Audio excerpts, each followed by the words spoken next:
C'est le poteau, Issa Choma a tout versé. Écoutez son interview sur Brut et on va décrypter après.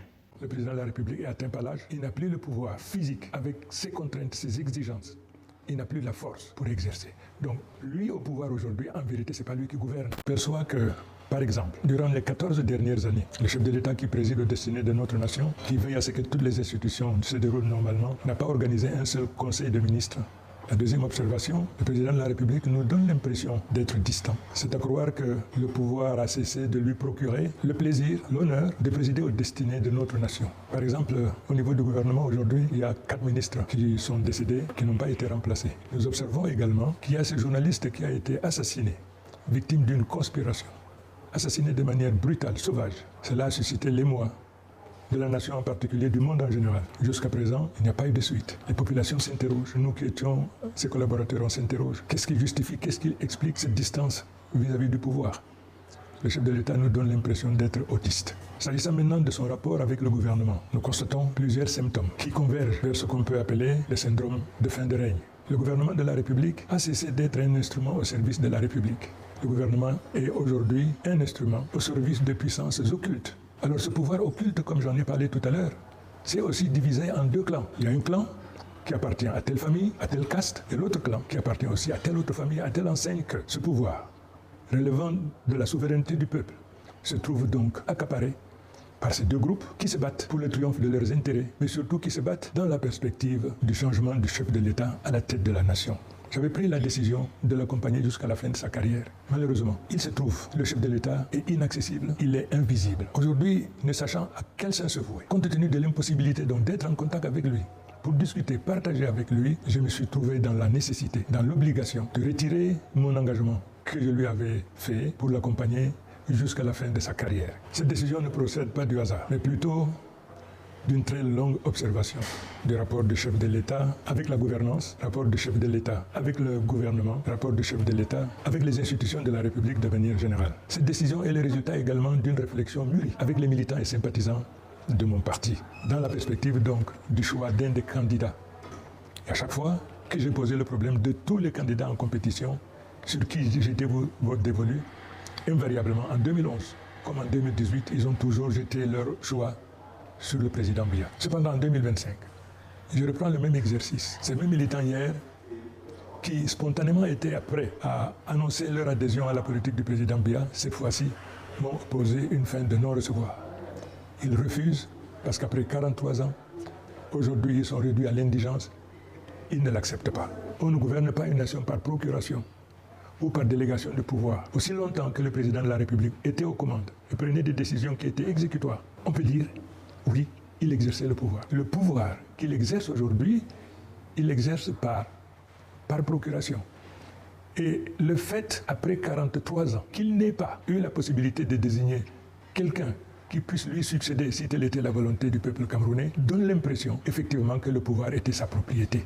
C'est pour ça donc que nous disons non, le pouvoir est la propriété du peuple, et c'est le peuple qui, conformément aux dispositions constitutionnelles, procédait donc à l'élection du nouveau président. C'est donc pour toutes ces raisons j'ai estimé qu'il était impossible de continuer mon expérience aux côtés du président de la République. C'est donc pour cette raison que j'ai décidé de démissionner du gouvernement. Si le pouvoir était contre, il m'aurait interpellé. Jusqu'à présent, je ne fais pas l'objet d'une interpellation.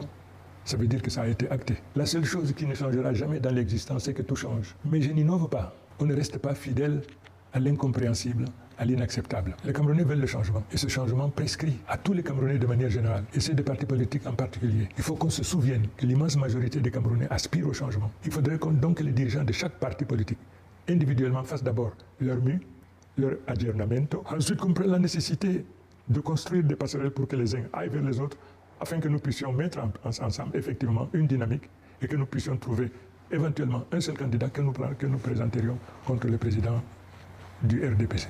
Les poteaux, pour une première fois, une figure aussi proche du régime Biya reconnaît physiquement que le président ne gouverne plus réellement le pays.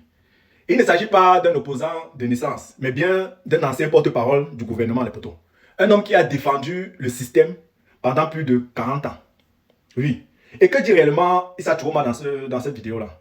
Il commence déjà par dresser un constat brutal, un constat que nous tous nous connaissons déjà en Soswalingue. Il dit que le président Biya n'a plus la force physique ni l'envie de gouverner. Il affirme que depuis 14 ans, aucun conseil des ministres n'a été organisé. Il parle d'un chef d'État distant, invisible, presque autiste. C'est selon ses propres termes, les poteaux. Il évoque des faits concrets qu'on connaît. 4 ministres décédés n'ont jamais été remplacés. L'assassinat du journaliste Martinez Zogo, qui n'a connu aucun traitement politique ni judiciaire à la hauteur. Et un pouvoir devenu, je le cite, un instrument au service des puissances occultes. C'est ce qu'il a dit. Et Léon Taylor l'avait aussi dit dans ses différentes interviews. Et là, il va encore plus loin. Il affirme que ce pouvoir est divisé entre 2 clans. Il n'a pas cité le nom des clans. Qu'il y a 2 clans qui se battent pour contrôler la succession. Entre d'autres termes, on peut dire que Pobia n'est plus aux commandes. Et l'État est entre les mains d'un groupe d'intérêts privés. On le connaissait depuis parce que le Cameroun forçait sur haute instruction. Ensuite, il annonce qu'il retire son engagement avec Pobia, qu'il considère désormais comme inaccessible, silencieux, hors de... Il ne peut pas rétablir l'équilibre dans l'État. Il dit que ses propres militants qui l'ont soutenu pendant des années, depuis 2011 à 2018, refusent cette fois de continuer à suivre Pobia. Selon lui, le pouvoir s'exerce aujourd'hui par procuration, ce qui signifie que des décisions sont prises au nom du président, mais sans lui, les hautes instructions. Jusqu'à là, son discours sonne comme un véritable acte de rupture. Mais posons-nous la question, pourquoi maintenant? Tchoum a été ministre jusqu'à 2024, jusqu'à 2025. 14 ans après, il dit 14 ans sans conseil de ministre, il reste silencieux. Il a défendu le régime sur les plateaux télévisés. Il a nié la crise. Il a minimisé les abus. Aujourd'hui, parce qu'il ne peut plus parler directement au président, il découvre tout d'un coup que le pouvoir est illégitime. Parce qu'on a fermé lui, mais il ne parle plus au président. Est-ce une révélation sincère, les poteaux, ou c'est une manœuvre stratégique pour se repositionner à l'approche des élections présidentielles de 2025? Question. Il termine son intervention en lançant un appel à l'unité de l'opposition et propose de travailler à une candidature unique pour affronter Pobia. C'est très fort ce qu'il dit là, c'est très fort. Mais encore une fois, comment être à la fois ancien défenseur du régime et le chef qui va orchestrer une nouvelle opposition? Ça ne marche pas. Je peux dire que Satouma nous offre un discours puissant, mais qui est tardif.